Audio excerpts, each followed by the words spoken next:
وبرکاتہ. الفاتحہ الی حضرت النبی صلی اللہ علیہ وسلم. بسم اللہ.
سبحان ربک رب العزة عما یصفون وسلام علی المرسلین والحمد للہ رب العالمین.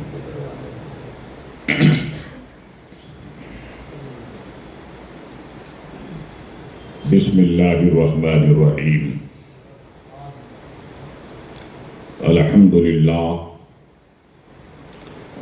للہ الذی ارتضى لعباده الاسلام دینا ورفع قدر من تمسك بآدابه وحافظ على حدوده وأشهد أن لا إله إلا الله السميع البصير وأشهد أن سيدنا مولانا محمد رسول الله البشير والنذير. اللهم صل وسلم على محمد وعلى آله وصحبه الذين تحلوا بآداب الدين فَكَانُهُمُ الْفَائِزِينَ. اما بعد فاعوذ باللہ من الشیطان الرجیم. بسم اللہ الرحمن الرحیم. اِنَّا أَعْطَيْنَاكَ الْكَوْثَرَ. صدق اللہ العلی العظیم وبلغ رسول الکریم. وَنَحْنُ عَلَى ذَلِكَ لَمِنَ الشَّاهِدِينَ وَالشَّاكِرِينَ وَالْحَمْدُ لِلَّهِ رَبِّ الْعَالَمِينَ. إِنَّ اللَّهَ وَمَلَائِكَتَهُ يُصَلُّونَ عَلَى النَّبِيِّ یا ایھا الذین آمنوا صلوا علیہ وسلموا تسلیما.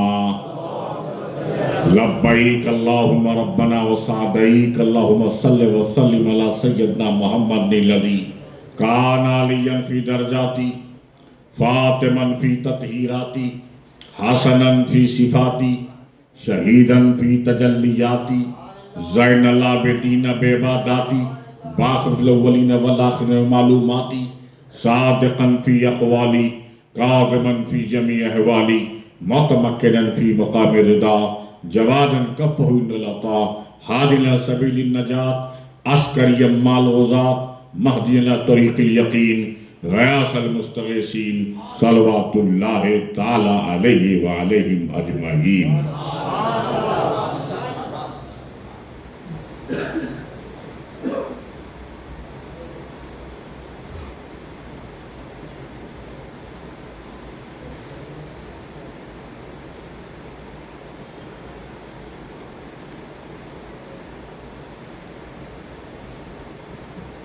ہم گنہگار سہی کام یہ کر جائیں گے. ہم گنہگار سہی کام یہ کر جائیں گے. نام پہ احمد مختار کے مر جائیں گے. ہم گنہگار سہی کام یہ کر جائیں گے. نام پہ احمد مختار کے مر جائیں گے. ہماری حیثیت کیا ہے, ہمارا اسٹیٹس کیا ہے, اس کو سمجھو. ہم تو پروانے ہیں, ہم تو پروانے ہیں اور دل میں لگن ہے تیری.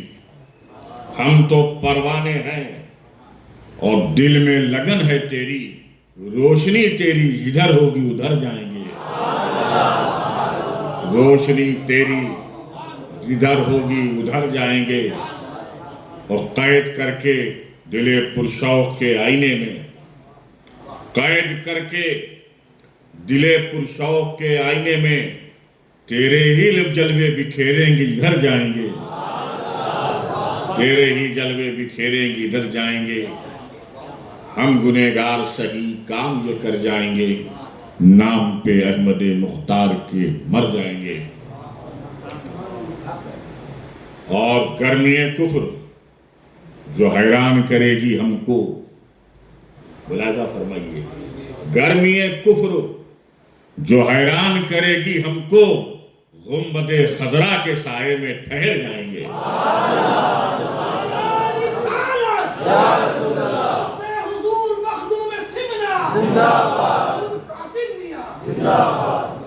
گرمی کفر جو حیران کرے گی ہم کو، گنبد خضرا کے سائے میں ٹھہر جائیں گے۔ میرے سینے میں مہکتا ہے محبت کا گلاب، میرے سینے میں مہکتا ہے محبت کا گلاب، ہنستے ہنستے تیرے قدموں پہ بکھر جائیں گے، ہنستے ہنستے تیرے قدموں پہ بکھر جائیں گے۔ ہم مسلمانوں کا مرنا بھی ہے جینا قاسم، ہم مسلمانوں کا مرنا بھی ہے جینا قاسم، کیسے ہم دشمن اسلام سے ڈر جائیں گے، کیسے ہم دشمن اسلام سے ڈر جائیں گے۔ ہم گنہگار سہی کام یہ کر جائیں گے کہ نام پہ احمد مختار کے مر جائیں گے، کہ محمد سے وفا تو نے تو ہم تیرے ہیں، کہ محمد سے وفا تو نے تو ہم تیرے ہیں، یہ جہاں چیز کیا لوح و قلم تیرے ہیں۔ بارگاہ رسالت میں ہے جو درود شریف پڑھ لیجئے، صلی اللہ علیہ وآلہ صلی اللہ علیہ وسلم، صلاۃ و سلام علیک یا رسول اللہ صلی اللہ تعالیٰ علیہ وسلم۔ ایک مرتبہ اور حدیث درود شریف پڑھ لیجئے، صلی اللہ علیہ صلی اللہ علیہ وسلم، صلاۃ و سلام علیک یا حبیب اللہ یا رسول اللہ۔ مکمل بیداری کا ثبوت دیتے ہوئے نبی والے نبی پر، رسول والے رسول پر باواز بلند درود شریف پڑھ لیجئے، اللہم صلی علی سیدنا جد الحسن والحسین وعلی آل سیدنا جد الحسن والحسین۔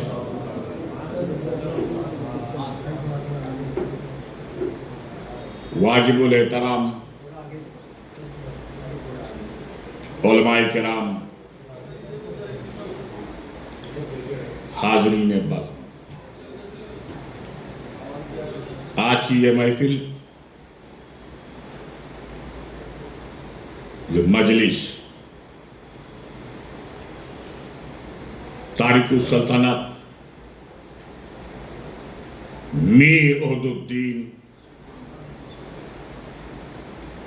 محبوب یزدانی غوث العالم سید اشرف جہانگیر سمنانی کی بارگاہ میں اصال ثواب کے لیے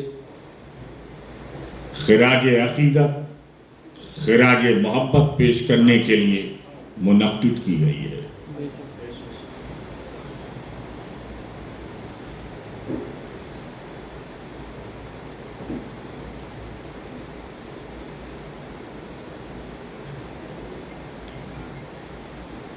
میرے ذہن میں یا اور لوگوں کے ذہن میں یہ چیز پیدا ہوتی ہے، اچانک میرے ذہن میں بھی ایک نقطہ آ گیا،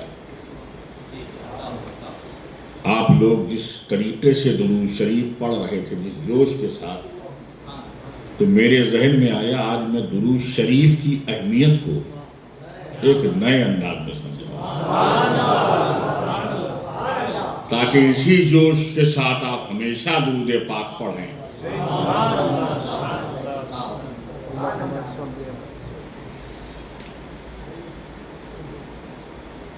جیسے ہی کوئی خطیب مقرر وائس اس آیت کریمہ کی تلاوت کرتا ہے، ان اللہ ملائکۃ یصلون علی النبی یا ایھا الذین آمنوا صلوا علیہ وسلموا تسلیما نبی علیہ الصلوۃ والسلام علیک یا حبیب اللہ یا رسول اللہ. فوراً آپ درود شریف پورے خشوع و خضوع عقیدت اور محبت میں ڈوب کے کرتے ہیں، پڑھتے ہیں. اس آیت کریمہ کا ترجمہ کیا ہے؟ ان اللہ ملائکۃ یصلون علی النبی یا ایھا الذین آمنوا صلوا علیہ وسلموا تسلیما. بے شک اللہ اور اس کے فرشتے علی النبی، نبی پہ درود بھیجتے ہیں. اے ایمان والو تم بھی درود و سلام کی ڈالیاں نچھاور کرو. یہی ترجمہ ہے. میرا نبی نبی بھی ہے، رسول بھی ہے، اور اس کا نام مبارک محمد صلی اللہ علیہ وسلم.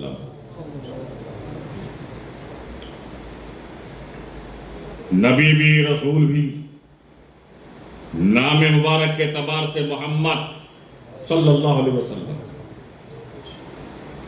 لیکن اس آیت کریمہ میں ان اللہ ملائکۃ یصلون علی الرسول کیوں نہیں آیا؟ بے شک اللہ اس کے فرشتے رسول پہ درود بھیجتے ہیں. اے ایمان والو تم بھی درود و سلام بھیجو علی النبی، نبی پر. ان اللہ ملائکۃ یصلون علی محمد، بے شک اللہ اور اس کے فرشتے محمد صلی اللہ علیہ وسلم پہ درود بھیجتے ہیں. ایمان والو تم بھی درود و سلام بھیجو. علی النبی کیوں؟ علی الرسول کیوں نہیں؟ علی المحمد کیوں نہیں؟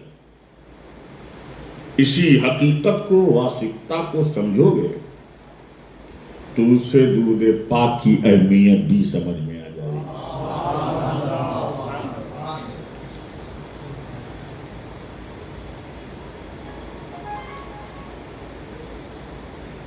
اگر علی رسول ہوتا تو ذہن آپ کا جاتا رسول کب رسول ہوئے، یا رسول نے کب اپنی رسالت کا اعلان و اظہار کیا. تو ذہن جاتا کہ رسالت کا اعلان، اس لیے جب قرآن پاک میں انی رسول اللہ علیکم جمیعا، میں تمہارے درمیان رسول بن کر آیا ہوں، تو رسول نے اپنی رسالت کا اعلان کب کیا؟ آپ کہیں گے جب حضور صلی اللہ علیہ وسلم کی عمر مبارک 40 سال کی ہو گئی تھی تب اعلان رسالت کیا. تو گویا ذہن جائے گا کہ درود و سلام کا آغاز کب ہوا؟ جب حضور صلی اللہ علیہ وسلم نے اپنی رسالت کا اعلان کیا. تو گویا 40 سال کے بعد درود و سلام کا آغاز ہوا.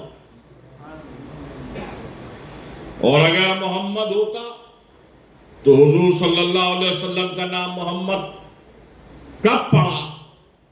جب اس فرش گیتی پر، اس خاکدان بیتی پر، اس عالم اسباب میں جب آئے تب ان کا نام محمد پڑا.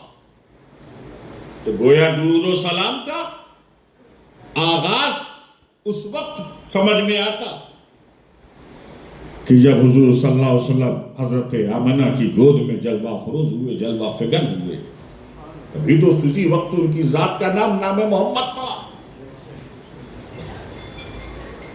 علی النبی، میرا نبی کب نبی تھا؟ میرا نبی کب نبی تھا؟ تو حدیث کہے کہ کنت نبی وآدم بین الماء والطین، میں اس وقت نبی تھا جب آدم آب و گل کی منزلیں طے کر رہے تھے، جب سیاروں کا نظام نہیں تھا، جب افلاک کی گردش نہیں تھی، جب لیل و نہار کی کروٹیں نہیں تھی، جب گرمی اور سردی کا دور نہیں تھا، نہ رات کی برف تھی، نہ بادل کی گرج تھی، نہ ہوا کا فراٹا تھا، نہ فضا کا سناٹا تھا، نہ صبح کا اجالا تھا، نہ ریشمی کا جھالا تھا، نہ اروڑ کی سسرات تھی، نہ ہوا کی سرسراہٹ تھی، نہ گلاب کی مہک تھی، نہ سبزے کی لہک تھی، نہ ابشار کا بہاؤ تھا، لیکن میرا نبی نبی تھا۔ تو جب کچھ نہیں تھا اس وقت درود و سلام کا آغاز ہو چکا تھا۔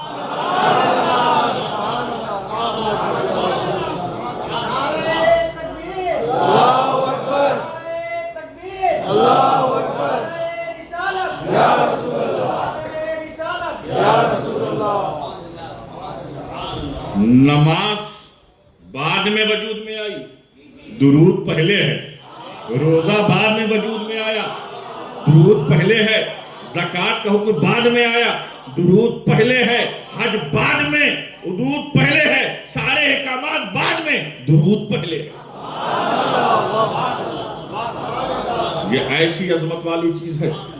اور دیکھو، نماز ہو یا روزہ ہو، زکوٰۃ ہو، حج ہو، یہ جتنے احکامات ہیں، اگر اس میں ریا، دکھاوا شامل ہو گیا، نمائش شامل ہو گئی تو یہ عمل مردود ہو جائے گا، مقبول نہیں ہوگا۔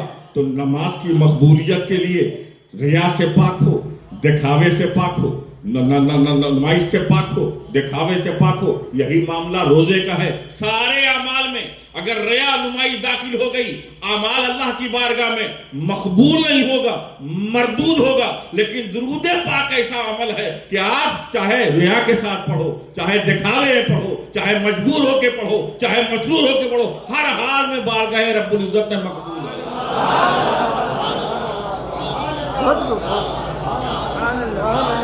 سارے اعمال میں یہ عمل ایسا ہے کہ اللہ کو ایسا میں، اور اس کی وجہ کیا ہے، کیوں مقبول ہے؟ میں بڑی ایک اہم نقطے کی بات انتہائی عارفانہ سمجھا رہا ہوں۔ اس لیے مقبول ہے کہ اللہ نے اپنی ذات کو، توجہ چاہ رہا ہوں، اپنی ذات کو اپنی ذات کے لیے محبوب نہیں بنایا۔ درود پاک کی مقبولیت اور محبوبیت کی وجہ کیا ہے؟ اپنی ذات کو، خدا نے اپنی ذات کو اپنی ذات کے لیے محبوب نہیں بنایا، اور بنایا ہے تو اپنے محبوب کی ذات کو اپنی ذات کا۔ اسی لیے کوئی بھی وظیفہ، کوئی بزرگ، کوئی پیر، کوئی ولی بتاتے ہیں تو کیا کہتے ہیں؟ اول آخر درود شریف پڑھ لینا تاکہ وظیفہ مقبول ہو جائے۔ اسی لیے ہم لوگ اپنی تقریر ہو یا نعت ہو، آغاز درود پاک سے کرتے ہیں تاکہ ہم جو تقریر کر رہے ہیں، یہ نعت پڑھ رہے ہیں، یہ بھی مقبول ہو جائے۔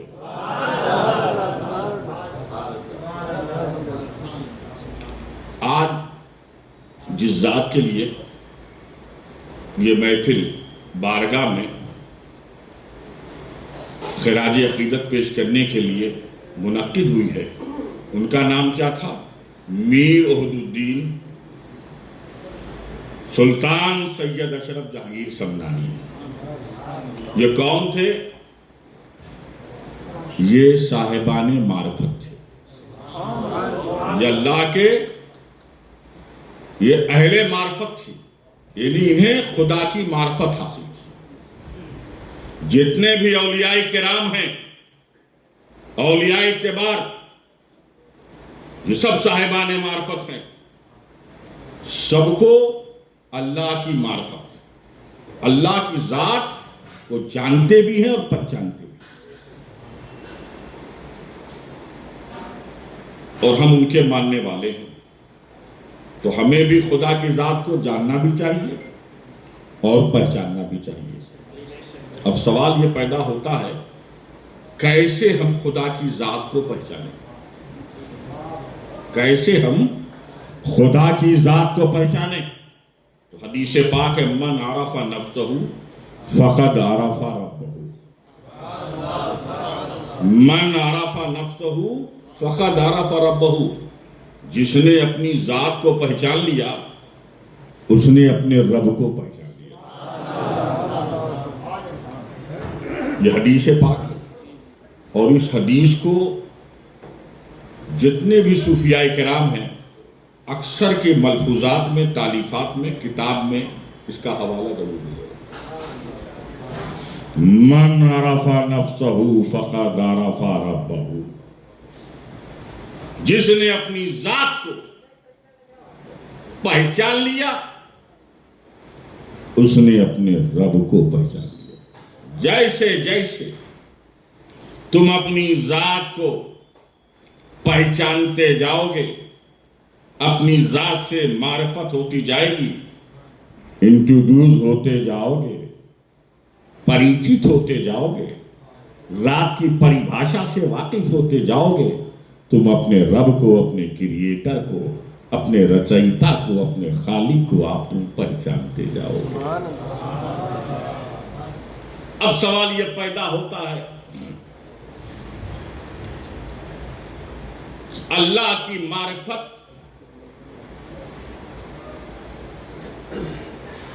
اپنی ذات کے پہچاننے میں موقوف ہے،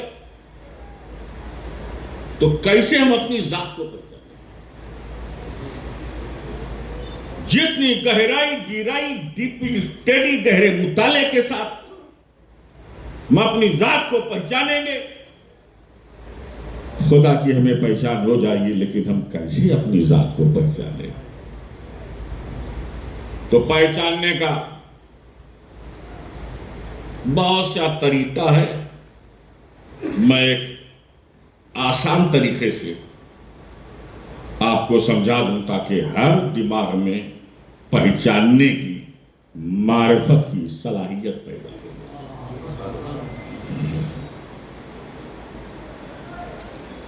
ایک ایسی مثال جو آپ کی سمجھ میں آئے، جس کے ذریعے آپ اپنے کو پہچان سکے، اور اسی پہچاننے کے ساتھ ساتھ آپ خدا کو بھی پہچاننے لگے۔ یہ دکن جماعت خانہ کیسے بنا؟ اس کا کریشن کیسے ہوا؟ اس کی تعمیر کیسے ہوئی؟ اس کا کنسٹرکشن کیسے ہوا؟ اس کا نرمان کیسے ہوا؟ آپ دکن جماعت خانے کے ذمہ داروں سے پوچھیں گے، جناب آپ نے کیسے دکن جماعت خانہ بنایا؟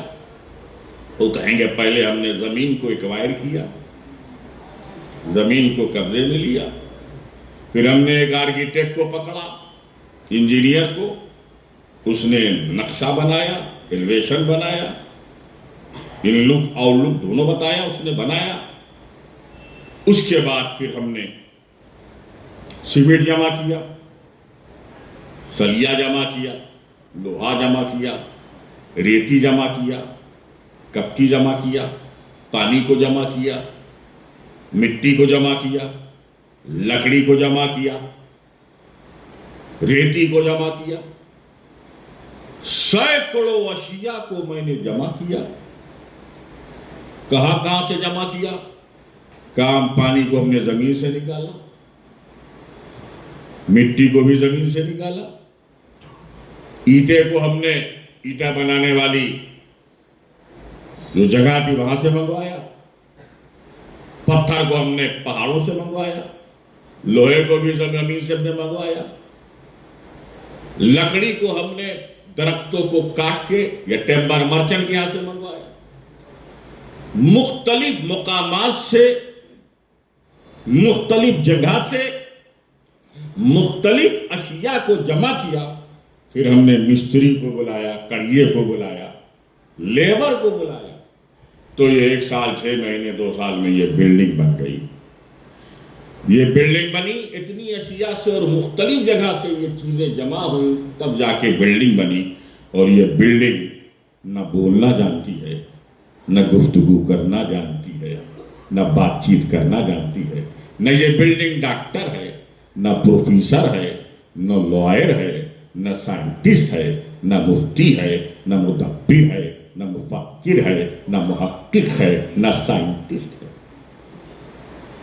آپ نے دیکھا کسی بلڈنگ کو کہ مفتی صاحب ہیں، یہ مولانا صاحب ہیں، یہ امام صاحب، بے جان، جس میں آتما ہی نہیں، شریر ہی نہیں، ایک بلڈنگ بنی، سینکڑوں چیزوں کو آپ نے جمع کیا تو ایک بے جان عمارت بنی، نہ دیکھتی ہے نہ سنتی ہے۔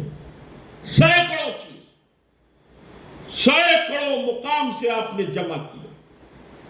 یہ ہے آپ کے بنانے کا انداز، یہ ہے آپ کا سسٹم۔ اب ذرا اپنے وجود کو دیکھو، اپنی ذات کو دیکھو۔ تم بھی ایک ڈھانچہ ہو، تم بھی ایک اسٹرکچر ہو، تمہاری بھی تعمیر ہوئی ہے، تمہاری بھی تخلیق ہوئی ہے، تمہارا بھی کنسٹرکشن ہوا ہے، تمہارا بھی کریشن ہوا ہے، تمہاری بھی رچنا ہوئی ہے۔ کیسے بنی ہے؟ ایک لکوڈ ماں کے پیٹ میں گئی، ایک قطرہ، وہ نطفہ جسے تم کہتے ہو، ماں کے پیٹ میں گیا۔ ماں کے پیٹ میں نہ کوئی آرکیٹیکٹ ہے، نہ کوئی انجینئر ہے، نہ کوئی لیبر ہے، نہ کوئی مستری ہے۔ اسی قطرے سے پورا ڈھانچہ بن گیا تمہارا، اسی قطرے سے تمہارا وجود، اور تمہارا وجود میں آنکھ بھی ہے، تمہارے وجود میں دماغ بھی ہے، تمہارے وجود میں کان بھی ہے، تمہارے وجود میں ہاتھ بھی ہے، تمہارے وجود میں پیر بھی ہے، تمہارے وجود میں لیور بھی ہے، تمہارے وجود میں کڈنی بھی ہے، تمہارے وجود میں ہاتھ بھی ہے، تمہارے وجود میں خون بھی ہے، تمہارے وجود میں مسل بھی ہے، تمہارا وجود میں تم ڈاکٹر بھی ہو، پروفیسر بھی ہو، لائر بھی ہو، سائنٹسٹ بھی ہو، مدبر بھی ہو، مفکر بھی ہو، محقق بھی ہو، مفسر بھی ہو، مجدد بھی ہو، ولی بھی ہو، قطب بھی ہو، سالک بھی ہو، مجذوب بھی ہو، بڑے بڑے اوصاف حمیدہ کے تم حامل ہو۔ تمہاری آنکھ سے تم دیکھتے ہو، زبان سے تم بولتے ہو، دماغ سے تم سوچتے ہو، کان سے تم سنتے ہو، پیروں سے تم چلتے ہو، دل تمہارا دھڑکتا ہے، سرکولیشن آف بلیڈ ہے، ہاتھ سے تم پکڑتے ہو۔ کیسے بنا یہ؟ آنکھ میں دیکھنے کی طاقت کیسے پیدا ہوئی؟ کہا اسی قطرے سے بنا۔ دماغ سوچ رہا ہے اسی قطرے سے، کان سن رہا ہے اسی قطرے سے، قدم چل رہا ہے اسی قطرے سے، ہڈی اسی قطرے سے، نس اسی قطرے سے، خون اسی قطرے سے۔ یہ مختلف رنگ کے ہو تو کوئی میں رات کو دمی رنگ ہے، کوئی کالے رنگ کا ہے، کوئی سانولے رنگ کا ہے، کوئی گورے رنگ کا ہے، کیا کوئی پینٹ لگا؟ کہا اسی قطرے کا اثر ہے، اسی قطرے کا اثر ہے۔ تو اپنی ذات کو پہچان، اپنی آنکھ کی طاقت کو دیکھ، اپنی زبان کی گویائی کو دیکھ، اپنے کان کی قوت سماعت کو دیکھ، اور اپنے رب کی معرفت حاصل کر، اپنے رب کو پہچان کر۔ سبحان اللہ، اللہ اکبر، یا رسول اللہ، محبوب سمرا، زندہ باد، زندہ باد، زندہ باد۔ اپنے جسم کی طاقت کو دیکھ، اس ہاتھ کے ذریعے تو کتنا عظیم کام کرتا ہے، اس پیر کے ذریعے تو کہاں سے کہاں پہنچ جاتا ہے۔ اپنی آنکھ کی بینائی کو، دماغ کی طاقت و قوت کو دیکھ، اپنی ذات کو دیکھ، اپنی صفات کو دیکھ، اپنے اختیارات کو دیکھ، اپنے پاور کو دیکھ، اور رب کی قدرت کو مان لے۔ من عرف نفسہ فقد عرف ربہ، جس نے اپنی ذات کو پہچان لیا اس سے خدا کی معرفت ہے۔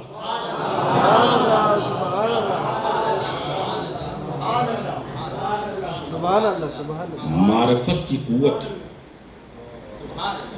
معرفت کی طاقت کب پیدا ہوتی ہے؟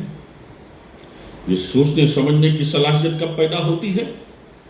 جب انسان ریاضت کرتا ہے، مجاہدہ کرتا ہے، تزکیہ نفس کرتا ہے، تطہیر قلب کرتا ہے، بندگی کرتا ہے، ریاضت کرتا ہے، ذکر الہی کرتا ہے، تو جب اس کی قلب کی کثافت دور ہوتی ہے تو وہ اللہ کا محبوب اور اہل معرفت کی جماعت میں داخل ہو جاتا ہے۔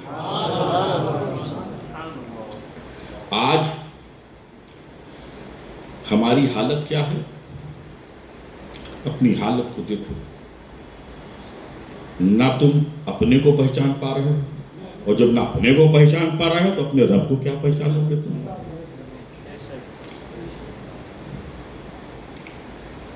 پہلے علماء کرام جب کوئی جذباتی تقریر کرتے، شعر کو بہت جوش کے ساتھ پڑھتے ہیں کہ 10 تو 10 دریا بھی نہ چھوڑے ہم نے، بحر ظلمات میں دوڑا دیے گھوڑے ہم نے، دی اذانیں کبھی یورپ کے کلیساؤں میں، اور کبھی افریقہ کے تپتے ہوئے صحراؤں میں. لیکن آج آپ کا حال بالکل اس کے برعکس ہے. اور جس نے بھی علامہ اقبال نے شعر لکھا بالکل صحیح تھا. آپ میں ان میں فرق کیا ہے وہ میں آپ کو سمجھا دوں. کیونکہ آج یہ غوث العالم مخدوم سلطان سید اشرف جہانگیر سمنانی کی محفل ہے. لہذا اس محفل میں کچھ آپ کو وہ باتیں بتاؤں جو آپ کو آپ کی آنے والی زندگی کے لیے فائدے مند توشہ ہیں.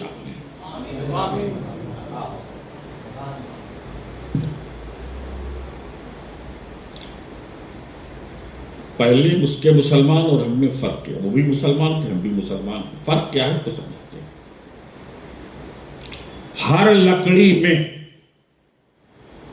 جلنے کی صلاحیت ہے. لکڑی میں جلنے کی صلاحیت ہے کہ نہیں؟ چاہے موم بتی جلاؤ جل جائے گی، لائٹر جلاؤ جل جائے گی، گیس پہ رکھو جل جائے گی، ماچس جلاؤ جل جائے گی. لیکن اسی لکڑی کو اگر پانی میں ڈبو دو تو جلے گی؟ کیوں نہیں جلے گی؟ گیلی ہو گئی ہے. اگر وہ گیلی نہیں ہوتی تو ضرور جلتی. گویا اس کے اندر صلاحیت ہے، لیکن پانی میں ڈوب جانے کی وجہ سے، گیلی ہو جانے کی وجہ سے اس صلاحیت کے اظہار سے وہ عاجز و قاصر ہو گئے. ہم ایمان والے ہیں، ہمارے اندر صلاحیت ہے. دشت و دشت دریا بھی نہ چھوڑے ہم نے، بحر ظلمات میں دوڑا دیے گھوڑے ہم نے، دی اذانیں کبھی. ہے وہ صلاحیت، لیکن اظہار کیوں نہیں ہو پا رہا؟ اس لیے کہ ہم معصیت اور گناہوں میں ڈوبے ہوئے. معصیت، گناہوں، اپرادھ میں ڈوبے ہوئے ہیں. جس دن ہم گناہوں سے تائب ہوں گے، رب کے فرما بردار بندے ہو جائیں گے، کہ قرآن ہم کو مژدہ دے گا، وَأَنْتُمُ الْأَعْلَوْنَ إِن كُنتُم مُؤْمِنِينَ.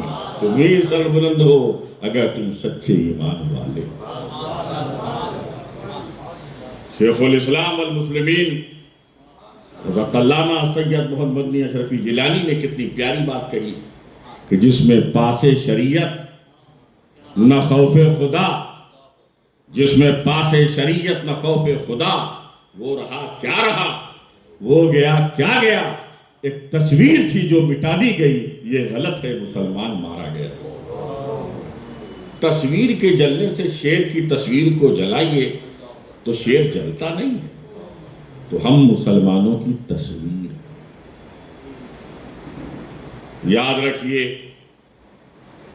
آگ شعلہ، جب آگ شعلے کی شکل میں رہتی ہے لوگ اس کے قریب نہیں جاتے، لیکن جب رات کی ٹھنڈی فضاؤں میں بجھ جاتی ہے، اس آگ کو ڈکلیئر کر جاتا ہے یہ آگ نہیں راکھ ہے، تو چھوٹے چھوٹے بچے فٹ بال بنا کر اس کو فضا میں اڑا دیتے. تو ہماری دینی حمیت سے دوری کی بنیاد پر مذہبی قدروں سے ہم ناقدرے ہو گئے. آج ہماری حالت یہ ہے.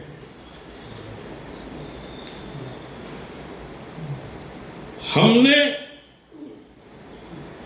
اس اسلام کو اپنی زندگی میں نافذ ہی نہیں کیا جس میں پیار ہو، محبت ہو، برادرہڈ ہو، اخوت ہو.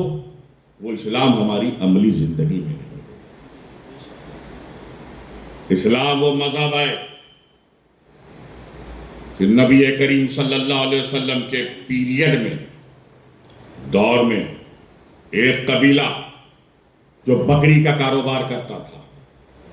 کس کا کاروبار کرتا تھا؟ بکری بیچتا تھا، خریدتا تھا اور بکری کا دودھ دہتا تھا. میرے آقا نبی کریم صلی اللہ علیہ وسلم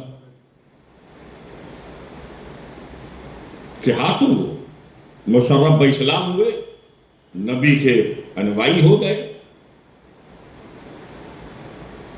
جب ہو گئے تو حضور صلی اللہ علیہ وسلم نے اس قبیلے کے چند لوگوں نے کہا یا رسول اللہ ہمیں کچھ تعلیم دیجیے، کچھ علم دیجیے، کچھ شکشا دیجیے، کچھ بحثیت دیجیے. تو حضور نے کہا ہمیں دو باتوں کا ہمیں تمہیں علم دے رہے ہیں، دو باتوں کی تعلیم ہدایت دے رہے ہیں. پہلا یہ کہ تم وقت پہ نماز پڑھو. پہلی تعلیم کیا ہے؟ وقت پہ نماز پڑھو. اور دوسری اپنے ناخن کو چھوٹے چھوٹے رکھو، ناخن کو ترشواؤ. قبیلے کے ایک فرد نے پوچھا یا رسول اللہ نماز تو سمجھ میں آتی، اس میں عبادت ہے، لیکن یہ چھوٹے چھوٹے ناخن کی بات آپ کیوں کہہ رہے ہیں؟ کہ اصل میں تم بکری کا کاروبار کرتے ہو اور بکریوں کا دودھ دوہتے ہو، اور اگر تمہارے ناخن بڑے بڑے ہوں گے تو ان کے تھنوں کو تکلیف ہوگی، یہ مجھے پسند نہیں ہے. وہ مذہب، وہ نبی جو جانوروں کو جس عمل سے تکلیف ہو وہ پسند نہیں کرتے، وہ کیسے پسند کریں گے ایک انسان دوسرے انسان کو تکلیف پہنچائے؟ اسلام ان قدروں سے پھیلا، اسلام ان ویلوز کی بنیاد پہ ٹک ٹک ہے. یاد کیجیے آپ بدر کا واقعہ. بدر میں نبی اور صحابہ کو مارنے کے لیے مشرکین عرب آئے تھے، مشرکین مکہ جو خون کے پیاسے تھے. لیکن بدر کی جنگ کی کامیابی میرے نبی اور صحابہ کے حصے میں آئی تو 70 قیدی بن کر مدینے میں آئے. حضور کا عمل دیکھو، حضور نے کیا فرمایا؟ صحابہ سے کہا اس زمانے میں جیل و لاک اپ نہیں تھا، مدینے میں جیل نہیں تھی. کہا ان کو اپنے گھروں میں رکھو. کہاں رکھو؟ اور اس کے بعد انہیں وہ کھانا تم کھلاؤ، اب جو تم کھانا کھاتے ہو اس سے اچھا کھانا کھلاؤ. جو تم کھانا کھاتے ہو دوپہر شام میں اس سے بہتر کھانا کھلاؤ. صحابہ نے حضور کی اس ہدایت پر، فرمان پہ عمل کیا. نتیجہ کیا ہوا؟ جب انہیں آزادی کا پروانہ ملا ان میں بہت سے لوگ مسلمان ہو گئے. اسلام ایسے پھیلا، اسلام ایسے پھیلا، اخلاق سے، محبت سے، پیار سے. تو اس کردار کے ساتھ اپنے شہر میں رہو گے، اپنے محلے میں رہو گے، اپنے گاؤں میں رہو گے تو تمہارے اسلام کو لوگ متاثر ہوں گے. مسلمان نہیں ہوں گے تو کم سے کم ان کے ذہن میں غلط فہمی بھی دور ہوگی. یہ اسلام کی تعلیمات ہے، اس سے ہم دور ہیں. ایک غیر مسلم نے مجھ سے سوال کیا کہ اسلام آتنکوادی، اگروادی، ٹیررزم کو بڑھاوا دینے والا مذہب ہے. میں نے کہا اس کا مطلب تم نے اسلام کو پڑھا ہی نہیں ہے. میں نے کہا ہمارے ہاں سب سے عظیم عبادت نماز ہے، افضل ترین عبادت نماز ہے، بے مثال عبادت نماز ہے، لاجواب عبادت نماز ہے. اور نماز پڑھنے کے لیے ضروری کیا ہے؟ وضو. بغیر وضو کے نماز نہیں ہوتی. ہمارا مذہب کہتا ہے وضو کرنے والوں وضو تو کرو لیکن پانی زیادہ مت بہاؤ. تو وہ مذہب، وہ دین، وہ اسلام جو پانی بہانے کی یاد نہیں دے سکتا ہے، وہ انسان کے خون بہانے کی یاد کہاں سے دے سکتا ہے؟ اسلام امن کا مذہب ہے، اسلام شانتی کا مذہب ہے، اسلام پیار کا مذہب ہے. جو صوفیاء کرام یا اللہ والے اس ہندوستان کی دھرتی پر آئے، سرزمین پہ آئے، یہ اسلام کی پیار و محبت کی تعلیم کو بڑھایا، پھیلایا. 90 لاکھ خواجہ صاحب کے ہاتھ پر مشرف الاسلام ہو گئے اور میرے خواجہ کے انوائی ہو گئے. مخدوم سمنا کے چوچا پہنچے کہ چوچا بڑے تعلیم یافتہ اور بڑے قابل لوگوں کی بستی نہیں تھی، وہ جادوگروں کی بستی تھی، جہاں 500 جادوگر جادو اور ٹونا کرتے تھے، لیکن میرے مخدوم کا قدم پڑا، سب نے توبہ کر لی، وہ میرے مخدوم کے دامن ارادت سے وابستہ ہو گئے، اور کچھ کو مخدوم صاحب نے درجہ ولایت پہ فائز کر دیا، اس میں اہم نام کمال پنڈت کا تھا۔ میرے مخدوم سمنا کی مہمان نوازی ایسی تھی، مہمان کی اہمیت کو سمجھو۔ عقل تو کہتی ہے اسلام میں مہمان کی عزت کرو، اکرم الضیوف، مہمان کی عزت کرو، اور اگر آپ اس کا وشلیشن کریں، تجزیہ کریں، تو عقل کہتی ہے میزبان کی عزت کرو، چونکہ مہمان تو کھانا کھاتا ہے، تو کھانا کھانا آسان ہے، لیکن کھانا کو پکوانا میزبان کا پیسہ خرچ ہوتا ہے، میزبان کا گیس، میزبان کھانا بناتا ہے، اس کی فیملی ممبر کے سپورٹ سے وہ کھانا بنتا ہے، تو یہ مشکل کام ہے، گویا میزبان کی سیکریفائز ہے، کھانا کھلانے میں میزبان کی قربانی ہے، ایثار ہے، مہمان کا کوئی ایثار و قربانی نہیں، لیکن مہمان کی عزت کرو۔ اس کی لاجک کو سمجھو، اس کے پیچھے لاجک یہ ہے، جو آپ کھانا کھاتے ہیں یہ آپ کے پیٹ میں جاتا ہے، لیکن آپ کسی کو کھلاتے ہیں، اس کے پیٹ میں جاتا ہے، لیکن اس کا ثواب کھلانے والے کو ملتا ہے۔ تو میزبان کھانا کھا کے آپ کی روح کو ثواب پہنچاتا ہے، وہ آپ سے بڑا کام کرتا ہے، اس لیے میزبان کی تعظیم کرو۔ اسی لیے ہمارے ہاں جب مخدوم صاحب کا لنگر ہوتا ہے، خواجہ صاحب کا لنگر ہوتا ہے، غوث پاک کا لنگر ہوتا ہے، تاکہ لوگ کھائیں اور ثواب اولیاء کرام کو ملے۔ اسی طریقے سے ہمارے یہاں تیجا ہوتا ہے، 40واں ہوتا ہے، برسی ہوتی ہے، حالانکہ کسی گھر انتقال ہو گیا تو فاتح سوئم یہ کھانے کھلانے کا موقع تو نہیں ہے، گھر میں مصیبت ٹوٹ گئی ہے، باپ کا انتقال ہو گیا، بیٹے کا انتقال ہو گیا، بیوی کا انتقال ہو گیا، اماں کا انتقال ہو گیا، عزیز کا، یہ کھانا کھلانے کا موقع نہیں، کیوں ہم کھلاتے ہیں؟ تاکہ لوگ کھائیں، ثواب مرحوم کو ملے، اس کے پیچھے یہی ہوتا ہے۔ اور یہ رسومات اس لیے بھی رکھی گئی ہے تاکہ کم سے کم یہ رسم بن جائے گی، تو دھیرے دھیرے اس کا فائدہ جانے والے مردے کو مرحوم کو ملے گا۔ اس کی وجہ ہم بتا رہے ہیں۔ امت مصطفیٰ کو ایک بڑی خصوصیت امتیاز ہے، حضور صلی اللہ علیہ وسلم کی سے پہلے جتنی بھی امت تھی، جس حیثیت سے قبر میں گئی اسی حیثیت سے وہ نکلے گی، یعنی اگر گنہگار ہیں تو قبر میں گنہگار بن کے نکلیں گے، اگر متقی و پرہیزگار ہیں تو متقی و پرہیزگار بن کے نکلیں گے۔ ایسا نہیں ہے کہ گنہگار قبر میں گیا، متقی بن کے نکلا، ولی بن کے نکلا، بزرگ بن کے نکلا، ایسا نہیں ہے۔ اگر گنہگار ہے تو نیکوکار کی جماعت میں نہیں داخل ہوگا، جس حیثیت، جس اسٹیٹس، جیسا گیا ویسا وہ نکلے گا۔ لیکن میرے رب کا یہ خاص فضل و کرم ہے امت مصطفیٰ پہ کہ وہ گنہگار بن کے جاتے ہیں، لیکن ان کے اہل عیال مسجد بنا کے، مدرسہ بنا کے، قرآن خوانی کر کے، سال ثواب کر کے، نیکیاں پہنچا کے ان کو نیکوکار بناتے ہیں، اور قبر میں نیکوکار بن کے نکلتے ہیں۔ یہ کسی بھی نبی کی امت کو یہ شرف حاصل نہیں ہے، یہ اللہ کا خاص فضل۔ بھائی دیکھو ایک بات ہے، ایک آدمی محنت کر کے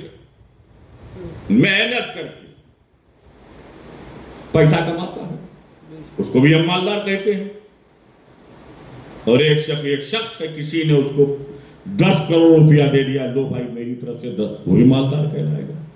چاہے تم نیکی کما کے مالدار نیکوکار بن جاؤ، چاہے تم کو کوئی نیکی ٹرانسفر کر دے تو بھی نیکوکار۔ سبحان اللہ۔ تو ہم سنی لوگ اپنے مردوں کو، اپنے مرحومین کو فراموش نہیں کرتے ہیں، اس لیے ہمارے یہاں 10واں ہے، 20واں ہے، 40واں ہے، سالانہ فاتحہ ہے، اور اپنے بزرگوں کا سالانہ عرس کرتے ہیں 11ویں، 6ٹھی، 12ویں کیوں کرتے ہیں؟ تاکہ ان کو ہم تحفہ پہنچاتے ہیں۔ اب آئیے سنجیدگی کے ساتھ اس آیت کریمہ کی طرف متوجہ ہوں جس کی تلاوت کا شرف میں نے حاصل کیا، جس کی تلاوت سے اپنے آپ کو مشرف کیا۔ سبحان اللہ، سبحان اللہ۔ اِنَّا أَعْطَيْنَاكَ الْكَوْثَرَ، اے محبوب یقیناً بلا شبہ ہم نے آپ کو کوثر دے دیا۔ سبحان اللہ۔ اس آیت کریمہ کا ترجمہ کیا ہے؟ اے محبوب یقیناً بلا شبہ ہم نے آپ کو کوثر دے دیا۔ اس دینے کو سمجھیے، اللہ نے کیا کہا؟ اے محبوب ہم نے آپ کو کوثر دے دیا۔ دینے کو سمجھیے، انسانی برادری میں، انسانی سوسائٹی میں، انسانی سماج میں، ہیومن سوسائٹی میں لین دین چلتا ہی رہتا ہے، جس کو ہم تحفہ کہتے ہیں، جسے ہم گفٹ کہتے ہیں، جسے ہم نذرانہ کہتے ہیں، جسے ہم ہدیہ کہتے ہیں۔ اس کو مثال سے سمجھا دوں، مثال کے طور پہ یہ رومال ہے، میں مولانا عمران صاحب کو دے دوں تو کیا کہا جائے گا؟ قاسم میاں نے مولانا عمران صاحب کو تحفے میں دے دیا، یہ رومال پریزنٹ کر دیا، یہ رومال عطا کر دیا، یہ رومال ہدیے میں دے دیا، یہ رومال تحفے میں دے دیا۔ لیکن اسی تحفے کو، اسی ہدیے کو، اسی پریزنٹ کو، اسی گفٹ کو فقہ کی زبان میں، فقہ کی زبان میں، مفتی خالد صاحب کی زبان میں کیا کہا جائے گا؟ دارالفتہ کی زبان میں کیا کہا جائے گا؟ استفتاء کی زبان میں کیا کہا جائے گا؟ قاسم میاں نے مولانا عمران صاحب کو یہ رومال ہبہ کر دیا، یہ رومال ہبہ کر دیا۔ تو آیت کا مفاد کیا بنا؟ اِنَّا أَعْطَيْنَاكَ الْكَوْثَرَ، اے محبوب ہم نے آپ کو کوثر ہبہ کر دیا، اے محبوب ہم نے آپ کو کوثر ہبہ کر دیا۔ اور جب کوئی چیز ہبہ کر دی جاتی ہے، جب کوئی چیز تحفے میں دے دی جاتی ہے، جب کوئی چیز نذرانے میں دے دی جاتی ہے، جب کوئی چیز عطا کر دی جاتی ہے، جب کوئی چیز پریزنٹ کر دی جاتی ہے، جب کوئی چیز ہبہ کر دی جاتی ہے، جس کو ہبہ کی جاتی ہے، جس کو تحفے میں دی جاتی ہے، جس کو نذرانے میں دی جاتی ہے، جس کو عطا کی جاتی ہے، جس کو عطا کی جاتی ہے، جب اس کے دست قدرت میں آ جاتی ہے، جب اس کے قبضے میں آ جاتی ہے تو اس چیز کا مالک ہو جاتا ہے، وہ چیز اس کی ملکیت میں داخل ہو جاتی ہے۔ جیسے کہ یہ رومال میں مولانا عمران صاحب کو دے دوں اور ان کے قبضے میں آ جائے، اب اگر کسی شخص کو اس رومال کی ضرورت ہے وہ یقیناً مولانا کا محتاج ہوگا، مولانا کے سامنے 10 سوال کرنا ہوگا، مولانا کی چوکھٹ پہ جانا ہوگا، مولانا کے سامنے ہاتھ پھیلانا ہوگا، کیونکہ اس رومال کے مالک مولانا ہو گئے۔ اِنَّا أَعْطَيْنَاكَ الْكَوْثَرَ، اے محبوب ہم نے آپ کو کوثر کا مالک بنا دیا ہے، اے محبوب ہم نے آپ کو کوثر کا مالک بنا دیا ہے۔ اب اگر کسی شخص کو کوثر کے چند قطروں کی ضرورت ہے، آب کوثر کی ضرورت ہے، کوثر کے پانی کی ضرورت ہے، وہ یقیناً نبی کا محتاج ہے۔ نبی کے سامنے 10 سوال کرنا ہوگا، نبی کی چوکھٹ پہ جانا ہوگا، نبی کے سامنے ہاتھ پھیلانا ہوگا، کیونکہ میرا نبی مالک ہے۔ سبحان اللہ، سبحان اللہ، یا رسول اللہ، یا رسول اللہ، رسول اعظم زندہ باد، زندہ باد۔ اِنَّا أَعْطَيْنَاكَ الْكَوْثَرَ، اے محبوب یقیناً بلا شبہ ہم نے آپ کو کوثر کا مالک بنا دیا۔ اور ایک نقطے کی بات بتاؤں، ایک پوائنٹ کی بات بتاؤں، کوثر کا پانی، کوثر کا پانی، آب کوثر جنت میں جانے والے ہی لوگ پیئیں گے جو اہل جنت ہیں، اسی لیے وہ آپ کو مالک کوثر مان رہے ہیں۔ صلی اللہ علیہ صلی اللہ علیہ وسلم، صلاۃ و سلام علیک یا حبیب اللہ یا سبحان اللہ، سبحان اللہ، سبحان اللہ، حضور مخدوم سمنا زندہ باد۔ اِنَّا أَعْطَيْنَاكَ الْكَوْثَرَ، اے محبوب یقیناً بلا شبہ ہم نے آپ کو کوثر کا مالک بنایا۔ کس نے بنایا مالک؟ اللہ۔ کس کو بنایا؟ اپنے حبیب کو، اپنے مطلوب کو، اپنے مقصود کو، مصطفیٰ جان رحمت محمد عربی کو۔ جیسے کہ یہ رومال کا مالک کس نے بنایا؟ قاسم میاں نے۔ کس کو بنایا؟ مولانا عمران صاحب کو۔ تو میرے علم میں ہوگا، نالج میں ہوگا، اطلاع میں ہوگا، ماہیتی میں ہوگا کہ میں نے اس رومال کا مالک بنایا ہے، اور مولانا کے علم میں بھی ہوگا، مولانا عمران کی بھی نالج میں ہوگا کہ میں بنا ہوں۔ بننے والے کو ہی معلوم ہوگا اور بنانے والے کو ہی معلوم ہوگا۔ لیکن کوئی ضروری نہیں کہ مولانا کے مسجد کے مقتدیوں کو معلوم ہو، کوئی ضروری نہیں کہ مولانا کے دوست احباب کو معلوم ہو، کوئی ضروری نہیں کہ مولانا کے متولی اور ٹرسٹی کو معلوم ہو، کوئی ضروری نہیں کہ مولانا کے پورے خاندان کو معلوم ہو کہ رومال کے مالک مولانا بن گئے ہیں، لیکن مولانا کے علم میں ہوگا، مولانا کی نالج میں ہوگا، مولانا کی معلومات میں ہوگا کہ میں رومال کا مالک ہوں۔ توجہ چاہتا ہوں، اِنَّا أَعْطَيْنَاكَ الْكَوْثَرَ، اے محبوب یقیناً بلا شبہ ہم نے آپ کو کوثر کا مالک بنا دیا۔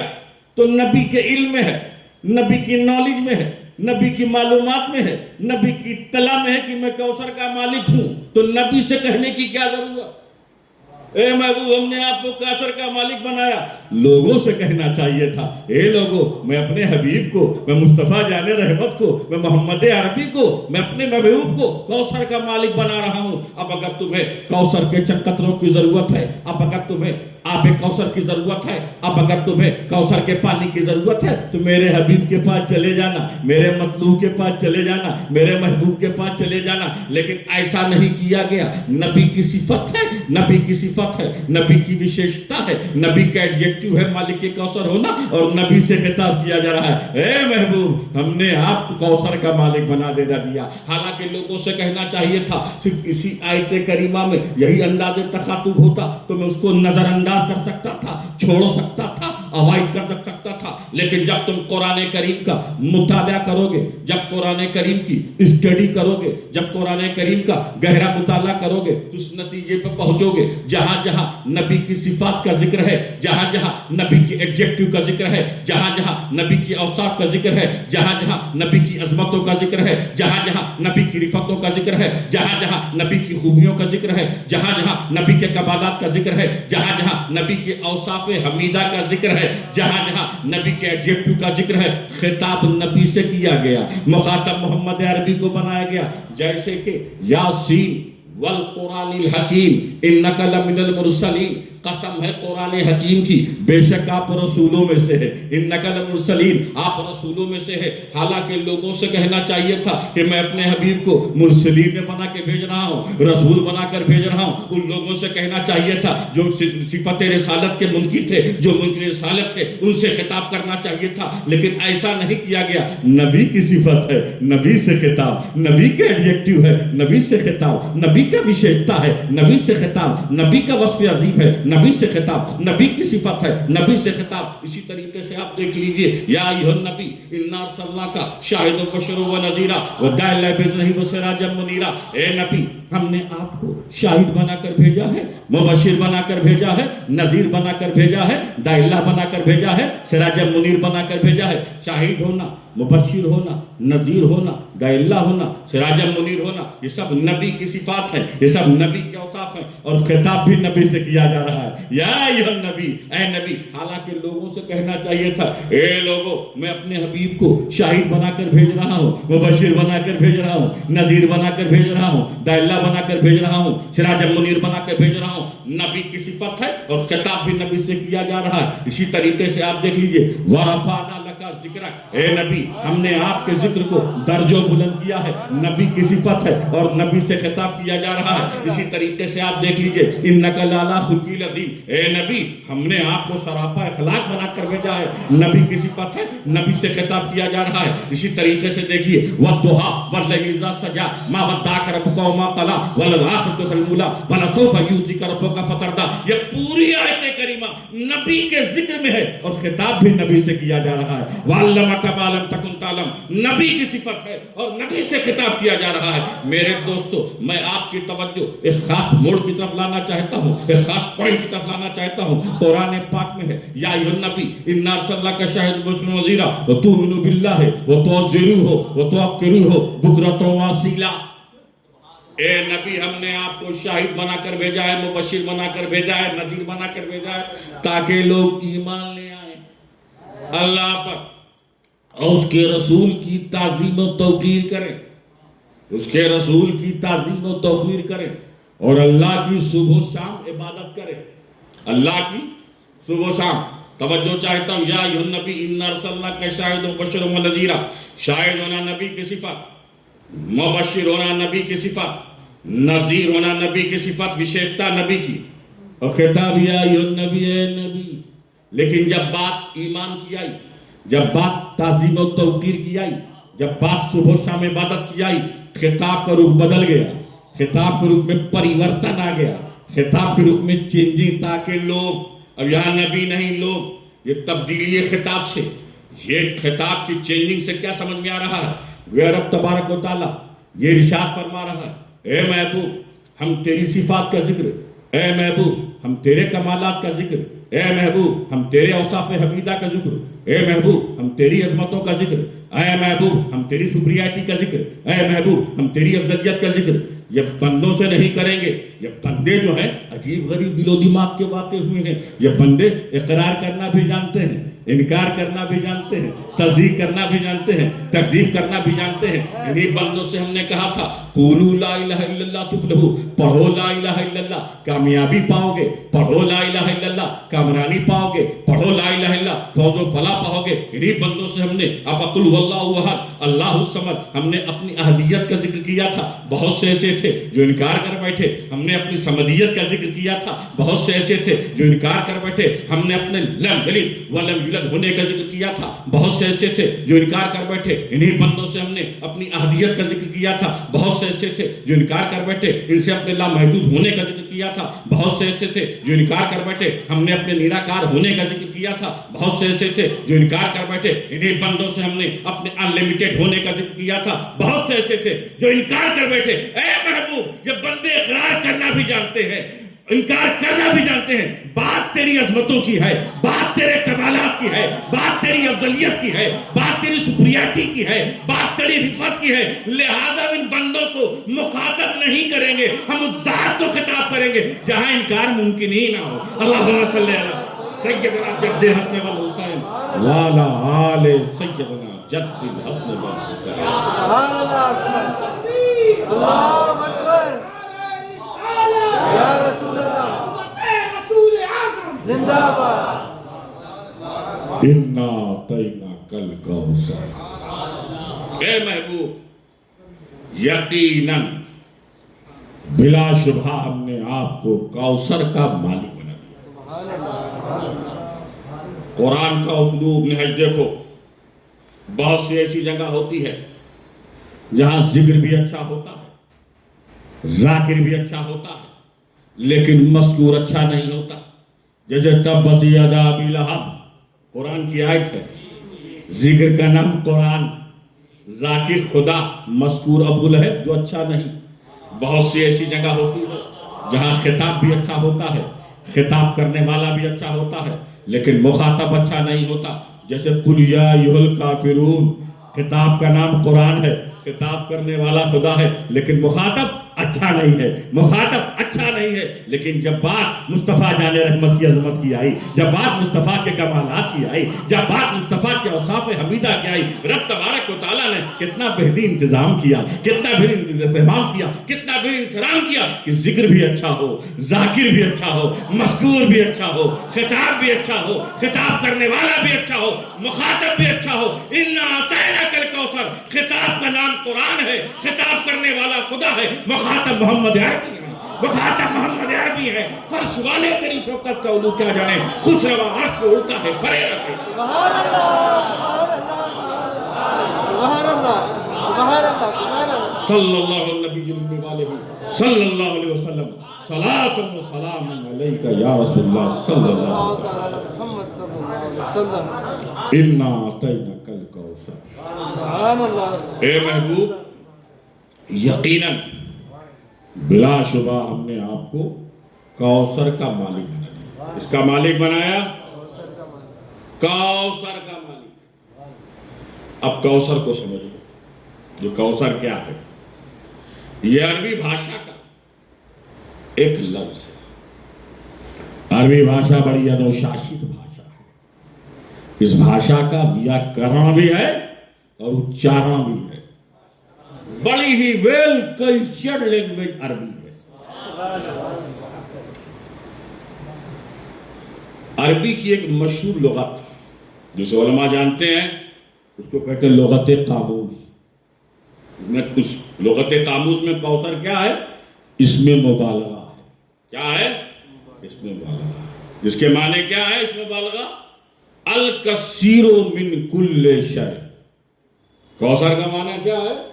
الکثیر من کل شیء. جس میں کثرت کا معنی پایا جائے وہ کوثر. جس میں کثرت پائی جائے وہ کوثر. اگر پانی کی کثرت ہے تو کہا کوثر ماء. اگر رحمت کی کثرت ہے تو کہا کوثر رحمت. اگر فضل و کمال کی کثرت ہے تو کہا کوثر فضل و کمال. جود و نوال کی کثرت ہے کوثر جود و نوال. حسن و جمال کی کثرت ہے کہا کوثر حسن و جمال. اب سوال یہ پیدا ہوتا ہے، قرآن میں ہے اِنَّا أَعْطَيْنَاكَ الْكَوْثَرَ. اے محبوب ہم نے آپ کو کوثر کا مالک بنا دیا. میرے نبی کو کس چیز کی کثرت کا مالک بنایا؟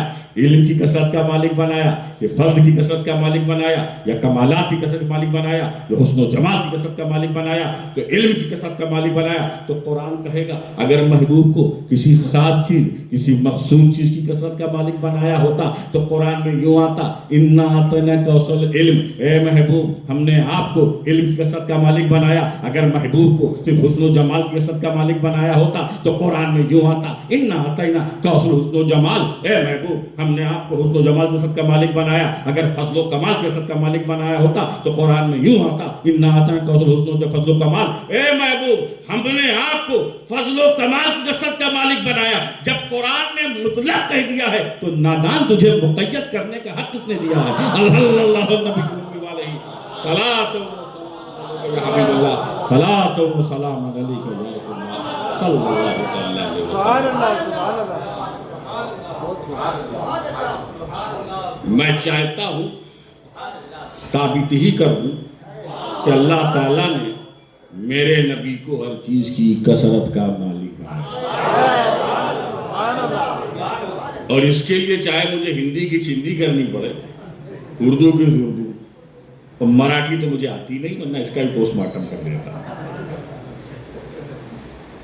مراٹھی بھی ایک اچھی زبان ہے. یہاں پر دیکھنے کو کہتے می بھکتو، کسا کا ہے، برا ہے، چنگلا ہے. یہ مراٹھی زبان ہے. یہی ہے نا یہاں پہ چنگلا. ہندی کی چندی کر دوں گا اور اسی کو سمجھا کے بات ختم کر دوں گا، کیونکہ بات کلم الناس علی قدر عقولہم، بات انسان کی عقل کے مطابق کرنی چاہیے. وہ بات مت سمجھاؤ سمجھ میں نہ آئے.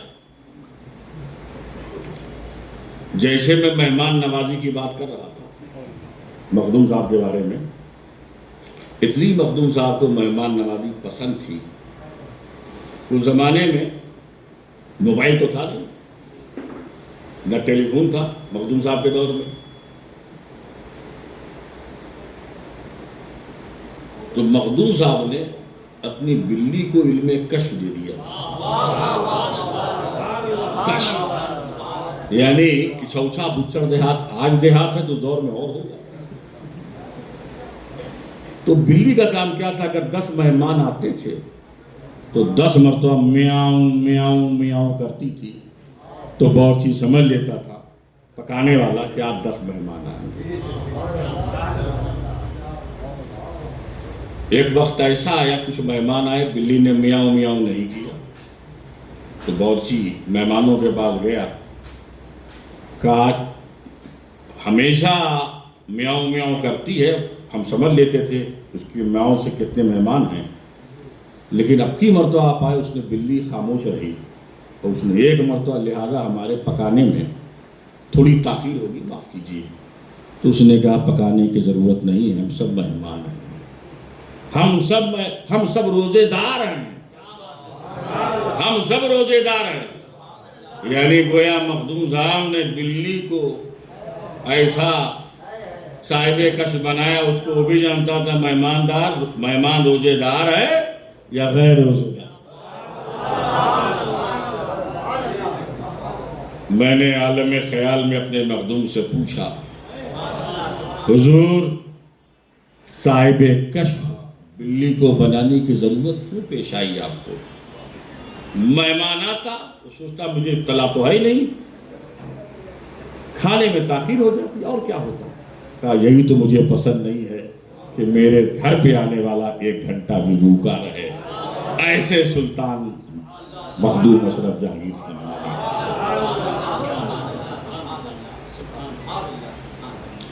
اِنَّا أَعْطَيْنَاكَ الْكَوْثَرَ، اے محبوب ہم نے آپ کو کوثر کا مالک بنا دیا۔ کس کا بنایا؟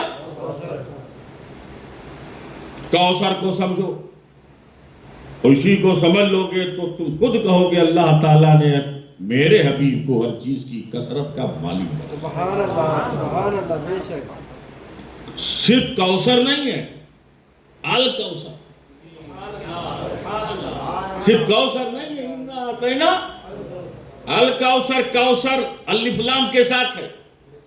اسی الف لام کو سمجھ لو گے تو ہر آدمی کہے گا اللہ کے نبی کو اللہ نے ہر چیز کی کثرت کا مالک بنایا۔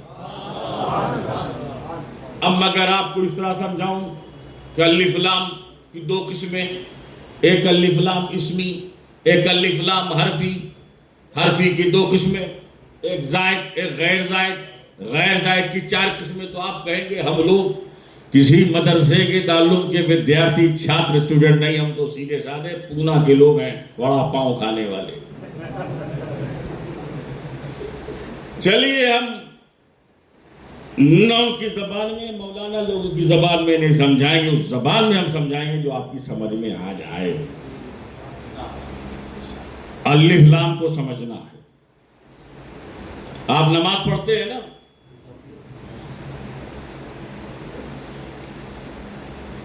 دو نماز ایسی ہے، ایک عید و بقرعید کی جس کو بڑی پابندی کے ساتھ مسلمان پڑھتا ہے۔ بقرعید کے بعد میٹ مٹن ہے، عید کے بعد میٹھا ہے، تو جس کے بعد کھانا پینا ہوتا ہے اس نماز کے بعد بڑی پابندی کے ساتھ ہم پڑھتے ہیں۔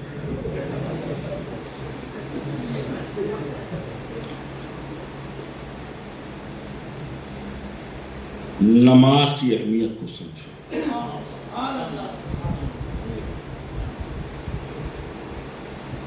اللہ اور بندے کا جتنا گہرا تعلق نماز میں ہے وہ کسی عبادت میں نہیں، کسی عبادت میں نہیں۔ روزہ ہے، روزہ رکھ کے آپ زراعت بھی کر سکتے ہیں، تجارت بھی کر سکتے ہیں، بزنس بھی کر سکتے ہیں، سیاست بھی کر سکتے ہیں، سب کر سکتے ہیں۔ تو آپ کا اللہ اور بندے دونوں سے تعلق ہے، حالت صوم میں ہے، حالت عبادت میں ہے، اور آپ بزنس بھی کر رہے ہیں، بھول بھی رہے ہیں، سفر بھی کر رہے ہیں۔ زکوٰۃ ہے، زکوٰۃ بھی دیکھیں آپ کسی کو دیں گے، وہ آپ حالت عبادت میں ہیں اور آپ دنیاوی گفتگو بھی کر سکتے ہیں۔ اللہ بندے دونوں سے تعلق ہے۔ حج عرفات کے میدان میں ہے، گویا ایک عظیم رکن ادا کریں، حالت عبادت میں وہاں بیٹھ کے آپ بریانی اور پانی بھی پی سکتے ہیں، گھر کی خیریت بھی لے سکتے ہیں۔ اللہ اور بندے دونوں سے تعلق ہے۔ لیکن عبادت میں نماز ایک ایسی عبادت ہے کہ جیسے ہی آپ میں تکبیر تحریمہ اللہ اکبر پڑھ لیا، تمام چیزوں سے تعلق ختم ہو گیا۔ قیام میں اللہ اور بندہ ہے، رکوع میں اللہ اور بندہ ہے، سجدے میں اللہ اور بندہ ہے، قیام میں اللہ بندہ ہے۔ تو جتنا گہرا تعلق نماز میں ہے وہ کسی عبادت میں نہیں، اس لیے نماز مومن کی معراج۔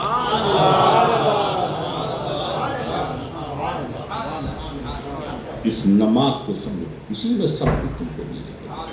مومن کی معراج ہے، دین کا ستون۔ اور دیکھو نمازی ایک ایسی عبادت ہے جو سب پہ فرض ہے، سب پہ فرض۔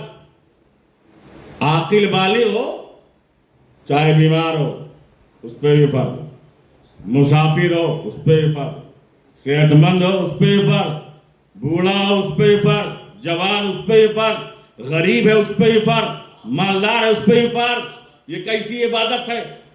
زکوٰۃ مالک نصاب پر ہے، حج صاحب استطاعت پر ہے، روزہ صحت مند پر ہے۔ آپ ایسی بیماری مبتلا ہے کہ روزہ نہیں رکھ سکتے ہیں، رخصت۔ ایک ہی نماز ہے جو سبھی پر ہے۔ ورنہ آپ دیکھیے دنیا میں اگر مسلمان اس ہندوستان میں اگر